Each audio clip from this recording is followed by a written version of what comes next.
Cheer! Here it is, right there. What's up, everyone? Give it up for the host. Yeah! All right. So I'm Jacob, and in case that's too hard to remember, you can remember it because the C in Jacob stands for cool. Yeah, I said that on the first day of my Chinese class, and the teacher was like, "How do you know that's true?"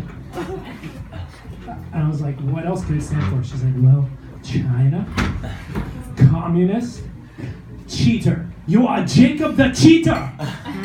Not like cheating on tests, but like cheetah. No, but that's how I was known for the rest of the semester.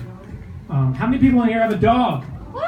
Give it up for your dogs. I had a dog once. I named him Lefty because I found him in a park and then left him there. Yeah, it sucks. I don't know what happened to him, but I had another cat named Righty because I left him right next to the dog. Yeah. So I met a Jew for Jesus the other day. Any Jews for Jesus in the room? That would be amazing. I didn't get it. I really didn't, because if you're for Jesus, why don't you just go all the way, become Christian? I didn't get it, and I was just thinking, it reminded me of if there was a group called Americans for Osama, just cats for dogs. Doesn't make sense. Old ladies for rap music. Yeah, they just don't go together. I was thinking of adding to that list rape victims for Bill Cosby, but too soon, and you can't do sexual assault jokes. It's really just a touchy subject. Yeah. So, how many of you have ever been to China? Raise your hand. Oh, that's actually a lot of people in this room.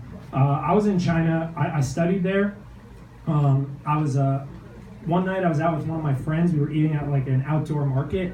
It was one of those Facebook profile pictures, yeah, we're at an outdoor market kind of thing. We were eating Chinese food in China, just food, and this Chinese businessman comes over, starts chatting us up, wants to make friends, and he told us, he said, "Here's the 3 greatest presidents in all of American history." I would do my Chinese accent, but really doesn't go over well. So so he said, "Number 1, George Washington." I said, "Okay, why?" He said, "Well, George Washington, he's like the Mao of America." I was like, "No, he's not. No connection." It's "Number 2, Abraham Lincoln." I said, "Abraham Lincoln? Okay, he's a good guy. Freer of the slaves. He kept the Union together." It's Abraham Lincoln, because he would not let the South go, just like we will not let Taiwan and Tibet go. Shit. It's "Number 3, Jimmy Carter." It's Jimmy Carter, he's not a good president at all. It's Jimmy Carter, because of him, American manufacturing went down, which paved the way for Chinese manufacturing to go up. And now we are in the Cha-Ching dynasty. I tried German food for the first time the other day. It was the worst food I ever had. Currywurst, liverwurst, bratwurst. No, it was really terrible, because 30 minutes later, I was still hungry for power. Yeah, that's the thing about German food. All right, so I'll finish with this joke, okay? There was a few people in here who mentioned they're part of the LGBT community. This is a true story. When I was in middle school, an educator came to speak to us about LGBT issues. He wanted to explain to us, teach us about it. So he said, sometimes you can say words to each other that might not affect you, but it might hurt somebody else's feelings.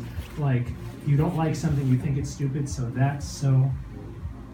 You say it, and so everyone in the room collectively nodded, they understood that if they said "that's so gay," that it hurt somebody's feelings. But I didn't really get the message, so I raised my hand and I said, "That's so Raven." And everyone in the audience turned their head at me. They weren't sure what to do, and the educator said, "That is the gayest thing I've ever heard." Thanks, everyone.